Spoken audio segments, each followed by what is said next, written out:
of our community Britain. It's been a hell of a piece of work from colleagues. It's something that we're very passionate about. I hope that comes across today.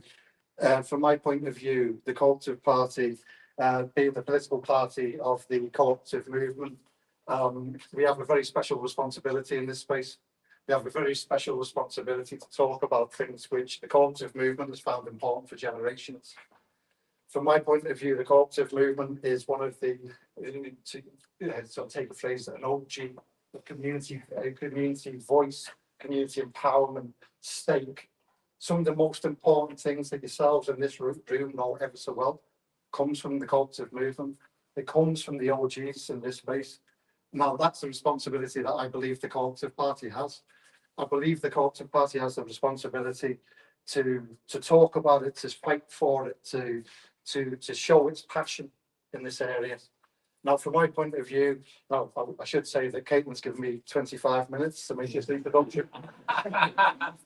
Oh, 2.5 minutes. 2.5 minutes. Later on, we'll be hearing from a great friend of the Co-operative Party, Labour Co-operative, MHCLG Minister Alex Norris. We'll also be hearing from contributors to the document we're also launching today. Found in your bags, it's called Stories from Community Britain, and we're incredibly proud of the contributors and what they've done, but also the document itself. Now, I just want to say a couple of things. I'm incredibly privileged to work for the Co-operative Party. It's an amazing luxury to get up every day and talk about the politics which I find important and we find important. Now, with that luxury comes responsibility. The responsibility is to stand up at moments, stand up for the things which our party and our movement find important. Now, that's what Community Britain is for us. We're standing up for a moment in which we find important. It's a remarkable luxury and responsibility, but comes with that. We get to pursue positive, hopeful, important cooperative politics every day. It's an amazing opportunity, but it's not one we can take lightly. That's why we believe so viscerally in this area. That's why we fight so much for this agenda, is because of that luxury. And the luxury to get up and do it every day is remarkable. Now, my team is passionate, not my team, our team. I hate that, by the way. I really dislike that. Are we live? Can't edit that now. From our team in the Co-operative Party and the Co-operative movement are incredibly passionate, like me, about this. Now, this is what this document is. It's their anger, their hope, their optimism being shouted out from these pages, using these stories. That's what this is about. This is them shouting for what they find important. And I think that's why it's so important to us, but also to my colleagues as well. And I thank them for their work. They've pulled this together in short notice. They've worked ever so hard. Hours and hours have gone in to the fact that we want to say something at this moment. And my colleagues deserve an awful lot of praise for that. It's our passion, our anger and our hope, coupled with our movements know-how, which brings us here today. It doesn't take me to tell you that there's too many who feel left behind. There's too many who feel that economic growth isn't coming to their street. Too many community assets have been lost. Too many building blocks of community have left. It doesn't take me to tell you that in my view, the erosion of trust is dangerous. The fracturing of community is horrific. It doesn't take me to tell you this. We know this. Everyone in the room knows it. It doesn't take me to say that there's those in politics who want to cynically exploit this. This circumstance will be cynically exploited by others in politics. Sow division and anger. Now, from my point of view, what we must not do is pander to those who cynically exploit this. We must not. I believe that our movement has beauty, openness, inclusivity. And that's what I want us from the Co-operative Party and the Co-operative movement to put into space. I've had enough of the cynicism. I've had enough of politics tapping us on the head and saying thanks very much. Having a picture and moving on. I've had enough. Because we're more important than that. We have something much more important to offer. And that's what politics is. This isn't like a personal thing or whatever. Alex is a nice person. But that, you know. But this is us as a body politics I'm talking about, not a group, not one individual. This is politics as a whole, understanding the importance of what we talk about. That's what this vision of Community Britain is for us in the Co-operative Party. It's not one type of person over another. We have a vision for a better Britain, not a bitter one. We know the sort of country that we want to live in. We know the sort of country that our values and principles take us towards. And I think that that's what's worth fighting for. It's sustained, locally powered, locally owned growth. Look at the stories in the book. Look at the stories of people who've done amazing things. Let's not just take a picture. Let's go out and let's be replicated. Let's have the power of politics. Support it. That's what I want. I want the power of politics to support the stories in this story, in this book. That's what the Co-operative Party is for, and that's what we're fighting for. Now, friends, without further ado, and I was given just 3.5 minutes out. I want to introduce my friend. I've never spoken at an event with Alex before, I don't think. Although we've had plenty of discussions. He's a Co-operative Party hero. He's someone we've worked with to take us over 150 councils above and beyond their stuff on modern day slavery. He's someone that we've worked with to take the experience of abuse and violence from the shop floor to the floor of Westminster to today. You've seen a Labour government introduce the standalone offence for retail workers. That's something that Alex has taken us towards, and it's a hell of a day. And Alex, without further ado, you're welcome here today as well. Thank you.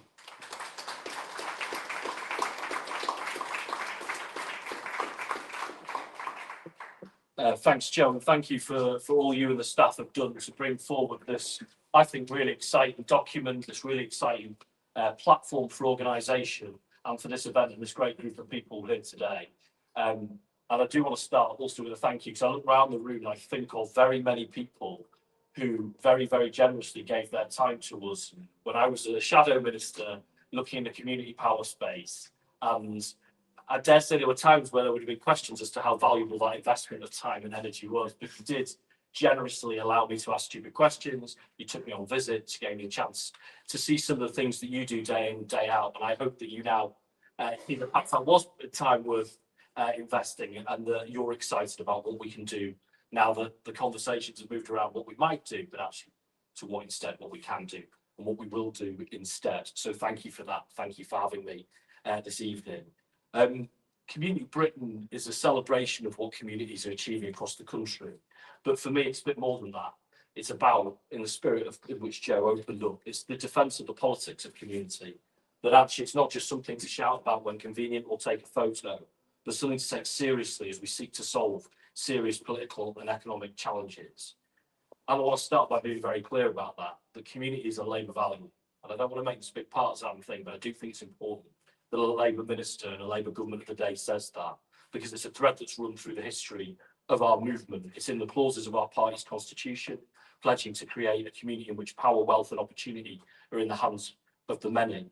It's there in our trade union movement. In fact, it's in my hands. We didn't have microphones until the TUC intervened to support us with these very microphones. And that's there in our trade union movement with its fundamental principle of solidarity above all. Groups of workers coming together to defend their collective interests. So we thank them for the microphones and for everything else they do. And of course, in our cooperative movement, born as a model of people, putting people rather than profit at its heart, and today giving that political voice to community power in all its forms. And it goes back 1945, just a few years after this very building was built in the shadow of a brutal war, that our Labour predecessors published a landslide winning manifesto, and it promised this: that the Labour Party will put community first. They knew what we know now, that when we look to community, we see a Britain that we're proud of. So don't let anyone, this is really important, don't let anyone tell you that the politics of community is fluffy, is unserious, is a nice to have. And also don't let anybody say that it's someone else's spaces now, that those people that Joe talks about that seek to divide communities and to claim the agenda as their own whilst creating that division, but we won't put up a fight for that, because we will. Because those who seek to profit from division aren't serious about community. That's for us, those who believe that actually the beauty is in bringing people together. and that ordinary collaboration of people creates something extraordinary and precious. And that's always and always will be a value of ours, and ours to defend and ours to protect, but crucially to put into action when we have the opportunities like we have now. And I know that you know, doing what you do day in, day out, better than most, just how much it matters to get it right. But what a moment in which to do it. What a moment in which to collectively be custodians of the importance of community power in this country. Of course, we look back to last summer, significant disorder, front pages of national papers, splashed with fire and broken glass, stories of hate and division. But we also know that another story was playing out on the streets of Britain of those days, of people coming back together in small, simple ways, repainting vandalised shops, rebuilding broken walls, donating their hard-earned money to support those impacted by those nights of disorder. And as the Northern Echo, I think, put it so elegantly on their headline, with a picture of that work saying, "This is who we are." Because that's the Britain I know, that's the Nottingham I know, that's the Britain and Nottingham that I know and love. And you could fill those newspapers every day for weeks. And that's fine. And we should recognise the contribution. And again, through your networks and through your organisations, you've often given me the chance to meet people doing that work and say, thank you. What you're doing is wonderful. We really appreciate it. And that's great. And I think that's, that has some intrinsic value, but it has to be more, because politics has failed those communities, failed those people who are putting their boots on and making a difference, because we haven't understood or taken seriously enough the contribution that they made. We haven't put enough value on what those people have to offer. I go to work every day. I've lost bearings in this room. I'm so terrified. So terrified in the lift. But Gareth Snell very happily points me back to Parliament. I get to go and work there every day.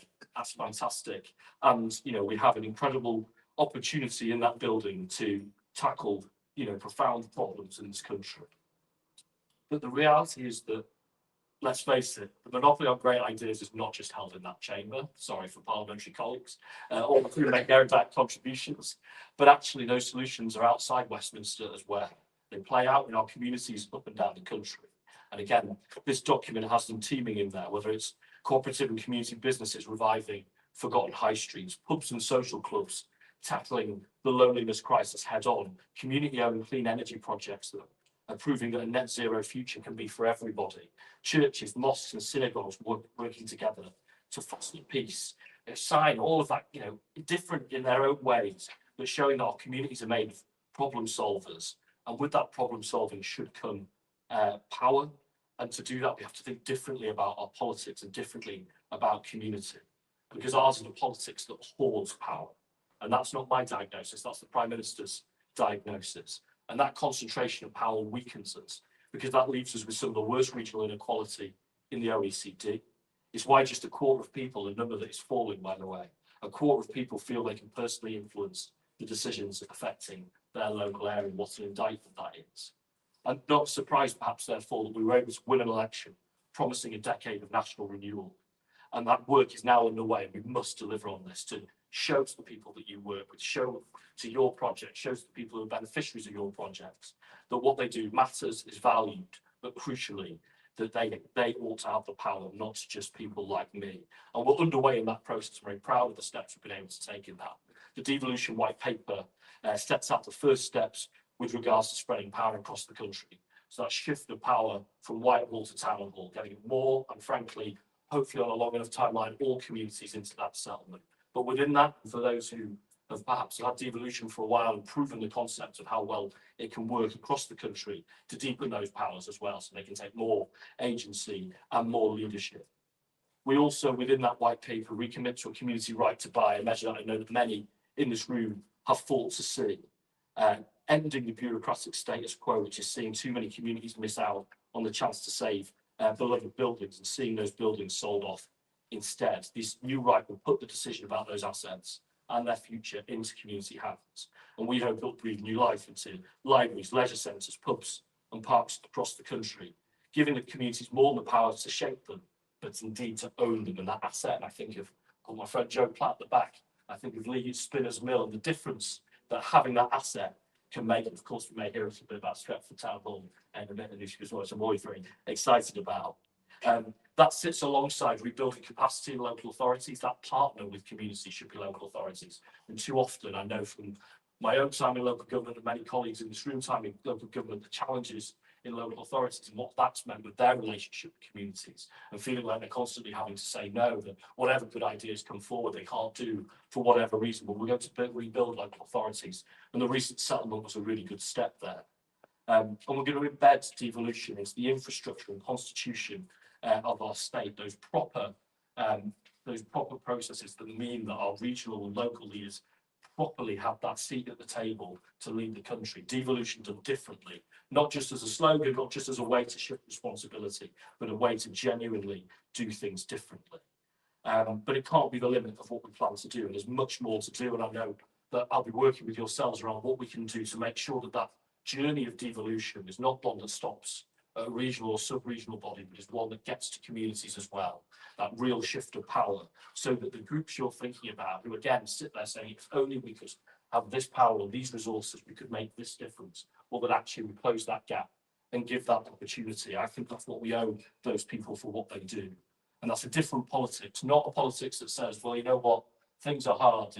Most frustrating thing, you can always get a community-run library if the plan is to shut the library, right? But you can't have any sort of voice if the plan isn't to. We can do much better than that, stepping back and letting communities fill the gaps. But also people like me and people like Westminster preaching from above or preaching past people about how things can be and how things should be and how things will be. Instead, not talking about people's communities, but it's giving them the tools and the resources to shape them. And that means that the stories that we've got in the document won't be shining lights, they'll become commonplace. A story where resilient, powerful communities are the norm. A country where people feel that politics belongs to them and gives them the power that they've been denied for too long. What great prize that is, to take some of the challenges, to take some perhaps of the despondence and the hopelessness that we sometimes see and turn that on its head, because we know it's there. We know it's there in our communities. We know people have the desire to do it. We've got to get in there to help them have the right tools and resources in order to do so. And today is a proud day, and as a movement, I'm finishing saying this, because we've shown we can change things. I am so proud. It's taken us years and years. You know, me and Joe Platt, 7+ years ago, starting on a campaign working with our friends in the Co-op group to try and get violence and abuse against retail workers made a standalone offence. You would have thought it would have been a bit of a shorter journey than it was, but we battled and we organised, we carried placards, we did petitions, we did parliamentary debates, we did everything. And you know, it took a long time, but we got there. We secured power, and then with our values being in power, we've been able to make it so. What a great model that is for what we can do in the future. So we as a movement, I think, should feel very self-confident. I know you do, Joe, I know the staff do, I know the people in this room do. So thank you for having me this evening, and I'm looking forward to further discussion. Thank you.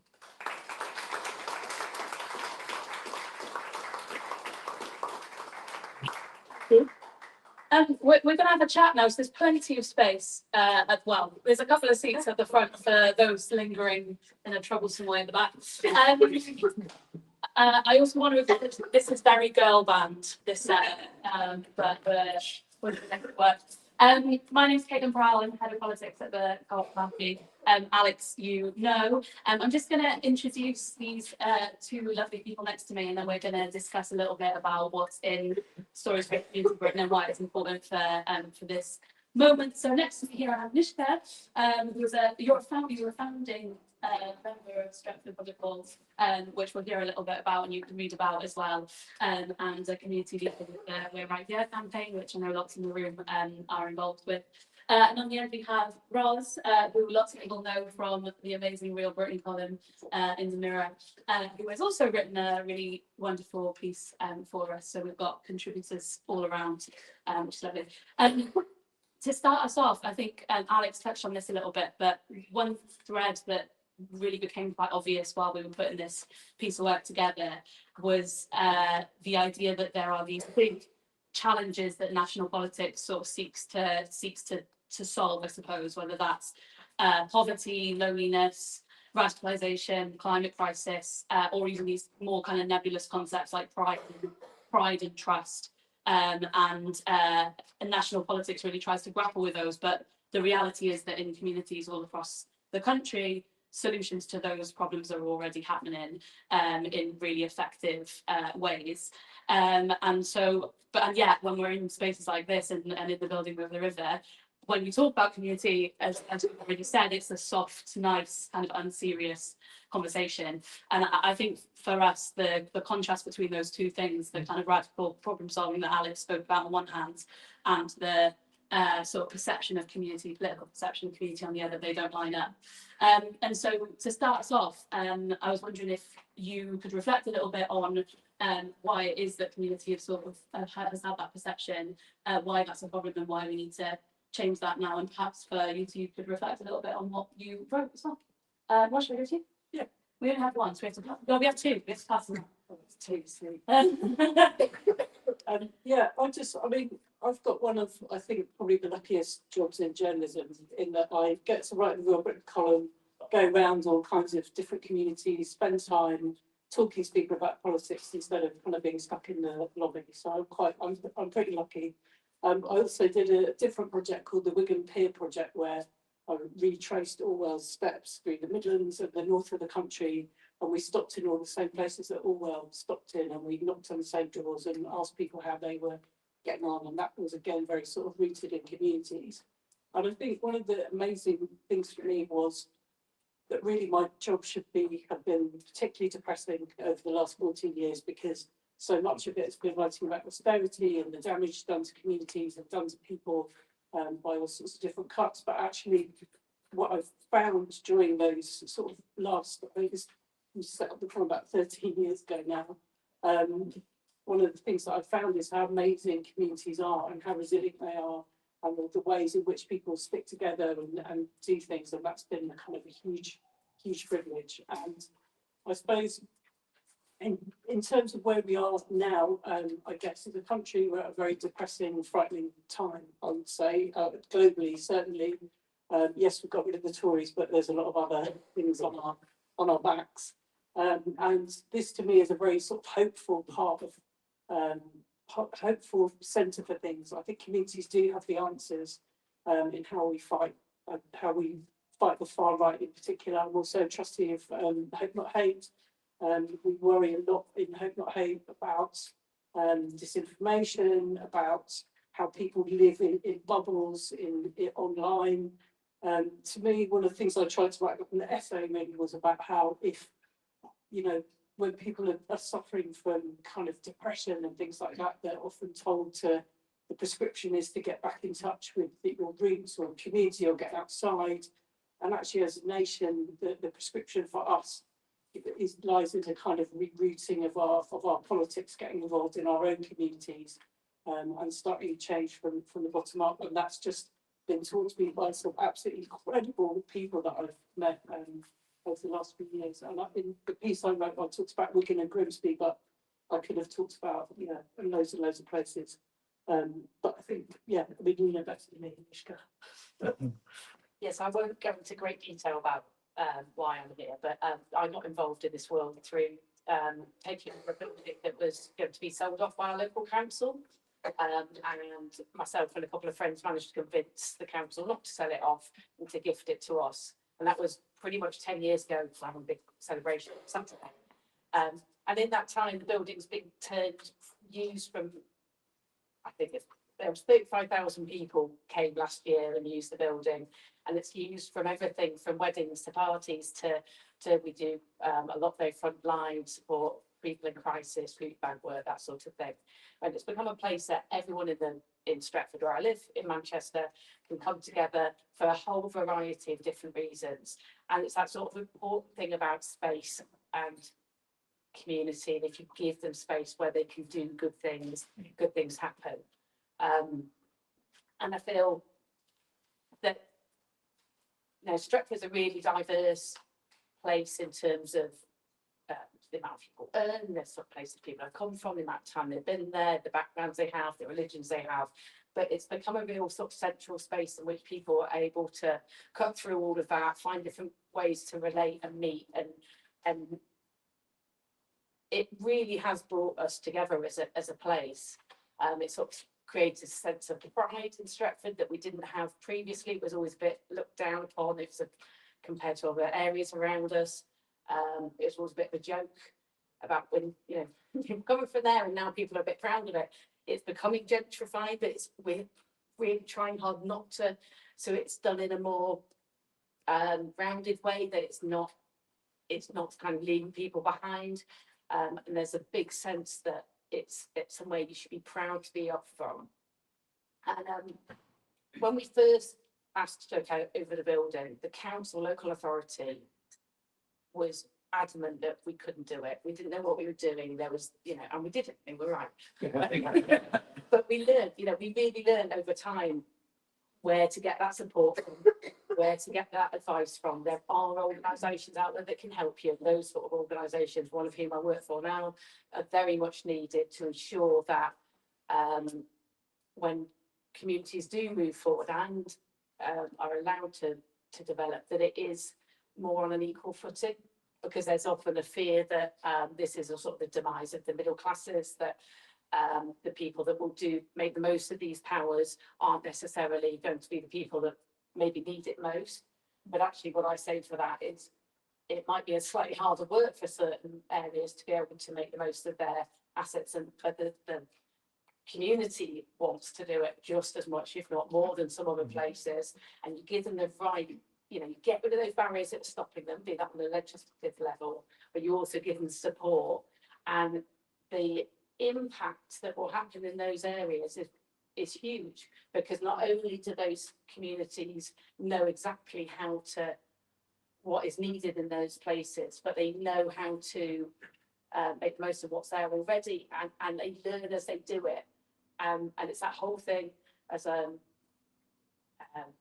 we've learned and should keep learning, that if you as a community need to improve, it's not somebody from Westminster or even from the town hall that's going to understand how to improve where you are. It's yourself, it's your community. And the same on with all sorts of ills in society. There's, if you can work out how to, best how to improve your places and yourself. No. Do you have anything to say for yourself? Well, I'll go and make my second. No. I wanted to just double down on that point there around who benefits, because the challenges that we will have on this agenda is, firstly, as I say, people saying it's a nice to have, sort of totally extra in a hard world that doesn't fit. Well, actually, we know, and the stories in the book show, that rather than waiting for change of government, there's been communities who've been getting on in the net zero space, they've been getting on in the cohesion space, been getting on in their local economies in the high street space. So that, I think you can disprove that pretty easily. The next challenge is this will only be communities with the best mix of skills, the most time, that will benefit from this, and that doesn't have to be the case. And part of it is telling the stories that, again, if you can do it in Stretford, we can do it in Bulwell, in my town. But part of that, I think, is incumbent on us as well, that as we do bring in new policies and new rights, new powers for communities, that you do have support alongside it to say that, okay, if you don't have on your management committee necessarily a lawyer, well, we will help you with access to a lawyer. These things aren't huge hurdles, but then we will stand next to you as we did that process. And actually, I think the experience shows that we won't have to stand next to you for long, because once you've always helped people over that sort of first hurdle. They know how to do it. The expertise, the rare thing, the thing you can't buy, is the knowledge about the community. What is the important building? What are the important services? What will people rally to? What won't they rally to? And that's the bit you can't. That's the really hard bit. So for us, it's adding that extra bit just to make sure that everybody has access to those opportunities. Right. Thank you so much. And we should say as well, Alex mentioned community right to buy in his speech, but I think there's quite a few things that the Labour government are doing already, and community energy is a really good example of it. We're in a building where a lot of kind of eco organisations work from, and the Labour government is going to have the most radical expansion in support for community energy in history, and that stuff kind of flies under the radar a little bit. But actually, that's huge. That's a huge commitment, and it's another kind of manifestation of community power as well, I think. So, just worth making that point. I want to talk a little bit about last summer, and you mentioned Hope Not Hate. We worked with Hope Not Hate, including in the run up to this project. One thing that comes through really strongly in the stories, and please do read them, but a lot of people in this room work very hard to pull them together and to write them. But one thing, a couple of things that really come through very strongly are, and you touched on this, Anushka, is firstly importance of physical spaces. You know, something that has disappeared from a lot of towns and cities across the country. But the importance of literally having a physical space for people to meet and to talk and to be together. And the second one is the kind of role of communities and a community response in response to something like far-right riots or, you know, disorder of any kind. And so I think it'd be interesting to hear what you all think about the link between those two things and what we can do to sort of to improve access to those spaces and help kind of foster that cohesion. We went to visit, myself and the team went to visit an amazing church in East London, North East London, where they, and again it's written about in the piece, they had this amazing space, but they had no expertise, and so what they did was a huge mapping exercise to map the community's needs with the community organisations, and now that space in any given week runs, you know, a whole host of community sessions for different things, and so that's a really good example of a space that's doing that really well. Stratford is another one. So yeah, I've rambled my question, but yeah, I don't know if you have any thoughts on that. Should John go for it? You got the mic. Yeah, so on the back of my work at Stretford, I now work for the Architectural Heritage Fund, who are a grant fund providing support to not-for-profits taking over heritage spaces. And through that, I've seen countless examples of amazing examples of where communities have taken on ownership of buildings and done a plethora of really amazing work. But I've also seen where it hasn't worked. So those spaces are so important because they give us somewhere we can gather and come together in a country where the weather isn't always, you know, safe to make plans outside. But with so many of the projects I've worked with, which could potentially be brilliant, get lost out on the fact that the ownership issues don't work out, or councils decide not to give, you know, they sell off assets because they're, you know, councils are in dire straits themselves. Then there's sort of that short-termism of getting sort of a profit off them, or that lack of faith in those communities. But when it's given, just magical things happen, and it can be so, you know, it can seem really small little things, but just the amount of people who have been involved, say with the hall, I'll come back to that. We've had over, we think now, I got told this morning, forgotten, I think it's like over 2,000 volunteers in the last 5 years that they've managed to count, sort of individuals, and we have over 100 volunteers who work come monthly, and that's people from everywhere, and it just brings people together to do those things that make us human and important, and all those things that councils are, you know, and we know is good for us, and, you know, social interaction, not being isolated and stuck at our home. And that's how you get away from all this fear and hatred, is by getting to meet your neighbours and realising actually, you know, they're not whatever I'm reading on my stupid phone, and it breaks those barriers down. So we've got surplus of money. I was just going to talk about, there's a place called Sunshine House in Wigan, where we did quite a lot of work during the Wigan Pier project. And really, we just turned up there in the beginning because I'd managed to look up the location of the tripe shop where Orwell had kind of famously lived above it and wrote about the smell of the tripe. So I was trying to find where's the nearest place in Wigan to that. And it was a very, very run-down part of Wigan called Skulls. It's really struggling kind of community. So we were trying to find somewhere to knock on the door to talk to people. And there was Sunshine House, this kind of amazing community centre run by these amazing people on nothing, you know, very little support kind of from anywhere. And they were feeding people. I had all sorts of like things that were going on. And we built up a bit of a relationship with them over a couple of years. And then the whole of COVID, I couldn't get hold of anyone there. I didn't know what was happening. I was getting quite worried. And I went to go and do a follow-up piece. And I sort of arrived with a bit of sense of dread into the area because I could see things had obviously got a lot worse than the last time that I'd been there. I think it'd been a couple of years. And they were just like, yeah, we weren't really affected by COVID. You know, it was like they already had everything. It was already sorted. They already did community meals. they're already doing you know, they were a bit like, yeah, it was, you know, it was all right. Obviously, some people ill, and some people, you know, elderly people had obviously died in the community. I don't want to, you know, make light of it in that sense, but in the sense that when the middle class communities collapsed because they, you know, couldn't go to Waitrose or whatever, these people were just like getting, you know, cracking on with life. They already had the community networks that allowed them to survive a pandemic, and in that sense, you know, I don't want to say that they're becoming streams of the community or whatever have come true, but it has forced communities or enabled those links to kind of become very visible for people. And I think it's not always about a building. Like buildings can help, and certainly, but there's something about the mirror. We also I've run a lot of campaigns about high streets and how people feel when they just when their high street shit. It's just really, really depressing for people to go into the centre of their town and feel that things are rubbish and there's a load of pawn shops and kind of you know, vape shops or whatever, and the rest of it's derelict. So part of giving communities pride back is saying, do you know what? Look at these. You know, I look forward to going to this Stretford Public Hall, but I've seen pictures of it. It's the most beautiful building. Like, imagine if that was lost, it would just be an absolute tragedy. So, yeah. So let's have communities. Also, it's like my local pub in Nunhead. So that's a community-run pub.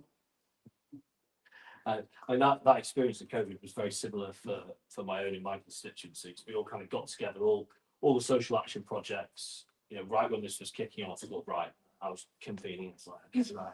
So what are we going to do? And one of my very close projects, a project called Evolve, Karen sort of said, "What do you mean?" I said, "Well, you know, we're going to have great hunger needs to meet here, isolation." She said, "Well, yeah, we know, but we've had that, and we've got these systems. We just need to be able to power them up more, and this is what you can get for us in order for us to do so. And an environment where it's a lot easier to get a yes, so we could scale up those things. So I think there's probably some learning in that. I mean, on places, so I want to make a pitch for one thing and an ask for another from colleagues in the audience. First of all, you know, community rights applies on its way. There is now, you know, this came from the previous Levelling Up and Regeneration Act a million years ago, it seems, in Parliament, but there's a provision in that around high street rental auctions. So again, town centres, high streets, one of the most, if not the most significant way in which people feel about their communities. We all hate it to walk down the street. Makes it feel less safe, makes it feel run down, makes it feel in decline, all of it's just crap. So this is a really good tool to tackle that. To basically say, again, there's a really interesting piece of work in all this about who owns our high streets and where they're from. And I met with colleagues on successive days dealing with old department stores owned by people who have no connection to their community and do not care. And I basically sat on it on some nebulous idea that if they wait it out long enough, they'll be allowed to build loads of housing on it. And they're just sitting there for as long as they need to. I mean, so really, you know, this is sort of commonplace across the community. With high street rental auctions, basically saying that if you have a vacant premise for a year or 366 days across 2 years non-consecutively, the council can serve a notice on you saying, let this out in 3 months, or we're going to let it out having done an auction ourselves. And that will bring you many places. Community bidders into there, because actually there'll be nothing to stop you putting in a pretty modest bid, because you may well be the only bidder. But it is a way of disrupting that sort of stasis. So again, we've got a number of trailblazers we're working with, but we've got money put aside to help local authorities do it, new burdens funding, as well as money to help some of the doing up of the shops as well, because some of them may have been unoccupied for a long time. So please, you know, lean into that power. And if you want to know more about it, let us know, because we'll put it together with officials who can help. That's a really exciting way of trying to rebalance that. And then, you know, I think I would struggle to get out of this room, not least through danger to the exits this side of the and everyone's in the middle. I know people are going to want to know about community ownership fund. That's not an unreasonable thing to do. We are in spending review process. Ali Stratton from our treasury team is within grabbing microphone distance. So, you know, I'm afraid you have to wait a little bit for that. But the principle of knowing that, you know, of course, we need, you know, resources to be made available to communities, that has been very effective in the past. And thank you, organisations who've done work there. That point is well landed. What I would like your help with is that I know a number of you are active in the social capital space, and, you know, new and different models. I think there could be exciting ones of blended finance, that if the state is willing to put some money on the table, we might be able to bring in from other places as well, whether it's match traded income. I think of some of our friends at School for Social Entrepreneurs who do that. Please help us in that space. I think we need to do a different model that moves beyond just, well, how much money can the government make available to do this? I think we need to be a little bit more creative, so I could do kind of assistance in that space as well. Right, little bit of homework for everyone. Just on big society. I think Joe writes about it in his forward to our piece, but there have been a lot of iterations of this sort of like big society leveling up. Even people on our own side who sort of will talk about community when it suits them and do very little else. That what Joe writes in the piece is that there have been moments throughout political history where government has stepped back and allowed communities to fill the gap under the guise of community empowerment. And that's not what this project's about. We want government to step up and step forward and do much more. And Alex is our friend, but I'm sure we'll be pushing for bigger and better commitments from this government on that point. And that kind of leads me quite neatly into the last question, then we'll see if we have time for questions, but we only have 10 minutes, it depends how quick you are, which is what Keir Starmer has spoken before about a kind of partnership between government, national government, local government, civil society, communities, and more. I'm just quite interested in what you think that looks like and what you would be asking for from your perspective, whether that's on the national level or on the local one. Well, I'll start. So on the back of my work, I'm now working with the We're Right Here campaign, which is a national campaign ensuring that we're aiming to bring in the Community Power Act. And part of that is the right to buy, which has been included, which we're really pleased to see included. And there's been a lot of work done in that area. And we want this basically for devolution, not just to stop at local authority level, but to go down into community levels, so that those powers enable those communities to be able to do things without having those barriers that sometimes are in place, and to work really closely with local authorities. So it's not taking power from local authorities, but it's sort of unleashing that community power that's in there waiting to come out, and not to see that local authorities can kind of not see it as a threat, and the government shouldn't see it as a threat of taking away anything from them. It's actually giving them more. Like when you have another child, you have your first child. There's endless love. There's endless love. But also the not just right to buy, but you also want the right to shape services. And this is a way in which local authorities can work with people and communities to make sure that the services that they are providing are not just top down, that they're worked, the people that are having it done to them, it's not done to them, it's done with them, that they these services are created in a way that ensure that not only the people that have been in receipt of it, but all these services work together. So you've got a much clearer, cohesive service that makes use of the assets that are already there. It will end up cheaper for local authorities. It will end up much more effective for those people using the services, and might be a bit stickier and harder to make initially, but once you've got there and you've co-produced effectively and well, you will have much more effective services that can support people moving forward. Thank you. I can't possibly follow that, except to say that Hilary Armstrong's chapter in the book is one of the gurus. Is she Baroness Armstrong now? I think probably, yeah.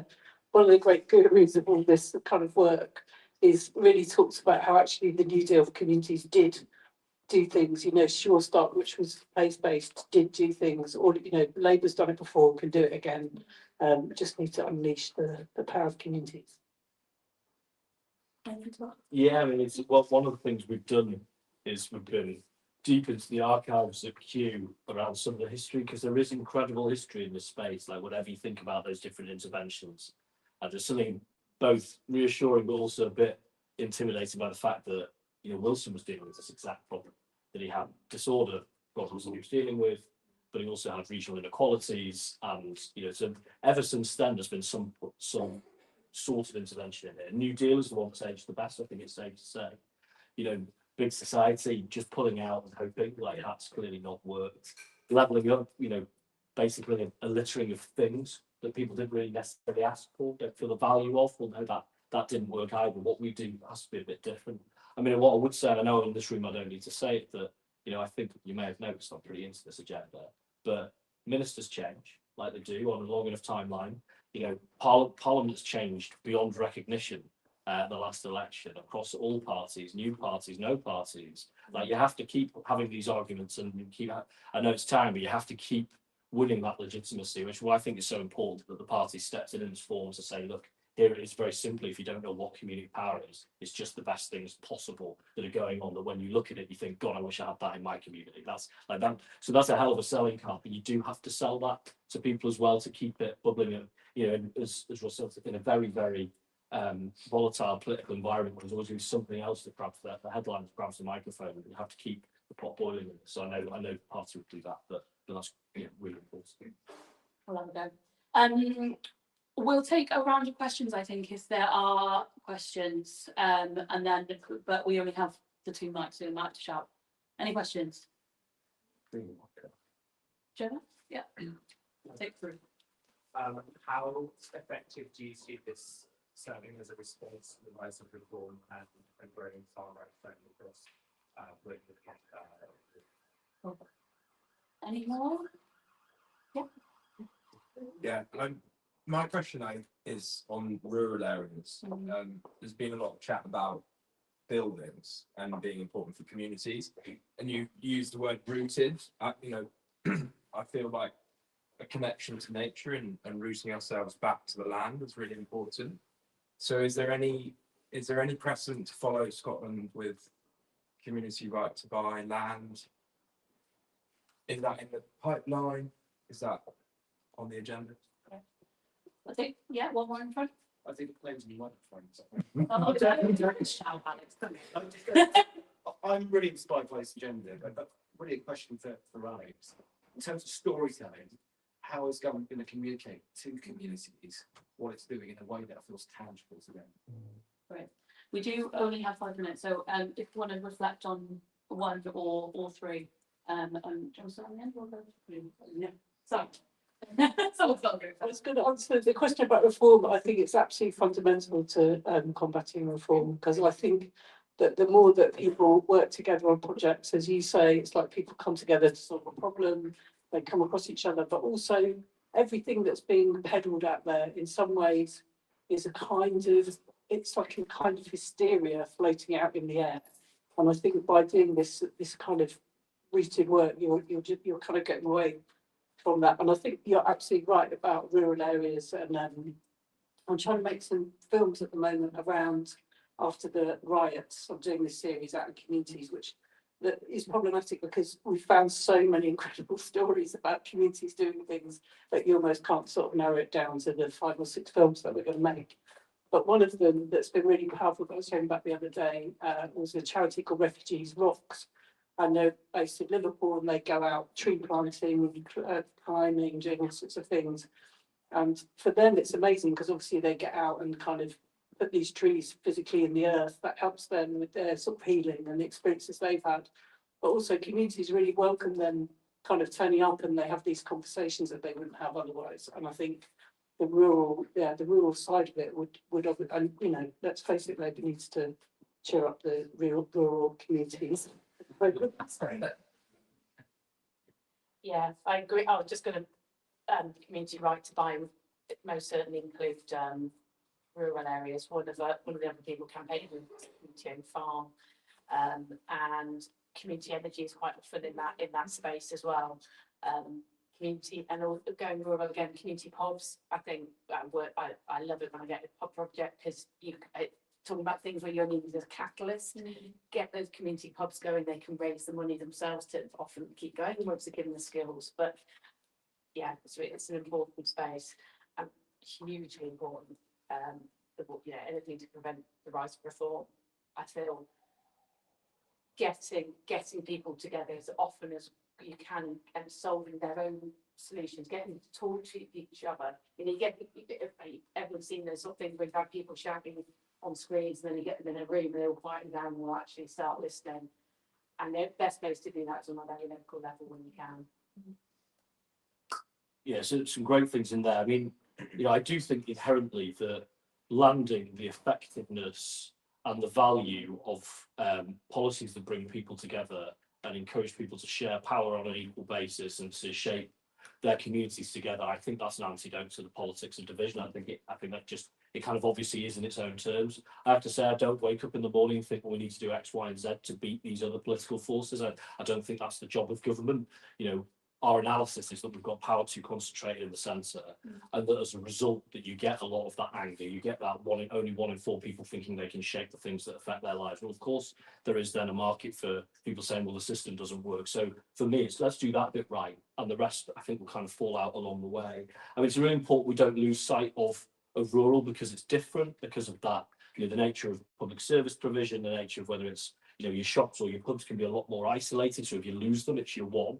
I mean, I think the land space thing's really interesting. I think if we're talking about housing development, there's really great models around community land trusts that have helped win that conversation locally to say, well, look, this is how we're going to use this land. This is the land we'll use. This is the type of housing. This is who the housing's for. Like that way you can really win permission. So I think there's perhaps a lot in that space. And then on the storytelling point of view, I mean, I start from the basis that people are very ready to hear this message. I think it's us that have not been hearing the message the other way. You know, whatever you want to characterize the last, you know, really difficult decade plus, right back to, you know, 2014 independence referendum through, you know, we have heard that message so much people saying, I want more agency. I feel I don't have agency. So I think when we go back and say, well, look, these are the ways we're going to give you power and resource to shape place, I think we're going to be, I think that there's going to be a readiness for that. So the storytelling matters, though, getting that framing right. I think part of it, building out of the great stories that already exist. And again, perhaps it's selfish about my community, but I can't not read the document and think, or, you know, whether it's going to see any projects with power to change and think, God, I just wish we had that in my community. Like, so again, I think telling it in those terms too, it's not theoretical, it's very real in Stretford, and we could have lots more of those, and wouldn't that be a wonderful thing? So I feel really confident in that case. Great. We do have to wrap up, but I will just say my answer to all 3 of the questions really is that today I think is hopefully the start of a project and a campaign for us, not the end point. And so, but this question about how do you make communities be seen as a serious political and economic force is one that we certainly can't do on our own. And so a lot of the organisations in the room I really work with, but we want to work together to really make this as powerful an agenda as it can be. So please do, if you like what you've heard today, you think that there's things missing, you think that there's more that we can do, please do get in touch with me. If you're in this event, you would have had an email from me, so you will have my email. If it's all right, I'm just going to indulge in a couple of thank yous just before we finish. Thank you to the TUC for the mics. Come on, people.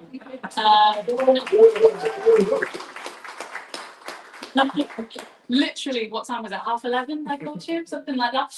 So thank you so much. Thank you to Sustainable Ventures for having us. Thank you to our friends at LSEF for sorting us out with this venue. I want to thank all of the contributors in Stories from Community Britain. A lot of them are in this room, but I also want to thank the staff for a lot of those people who helped out as well, and unsung heroes. I want to thank Alex, our friend, for being here and for pioneering this agenda in government. It's so exciting, and we're very proud of you. And finally, I want to thank our team, the amazing Co-op team who have been so supportive. And I am going to pick out Georgia O'Brien, our head of comms, who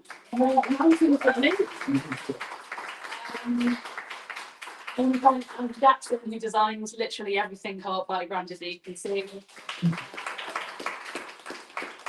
I want to thank our boss, Joe Fortune, for almost always saying yes. And look, we can't, the final thing I suppose to say is that we can't really do this work without our members that make it possible. So if you're in this room and again, you like what you've heard, and you're not a member of the Co-op Party, please do consider joining. There's information in the lovely designed tote bag by Andy, that you can join the movement, join the mission and get involved with us. There's lots to do and more to come. So we'll see you next time.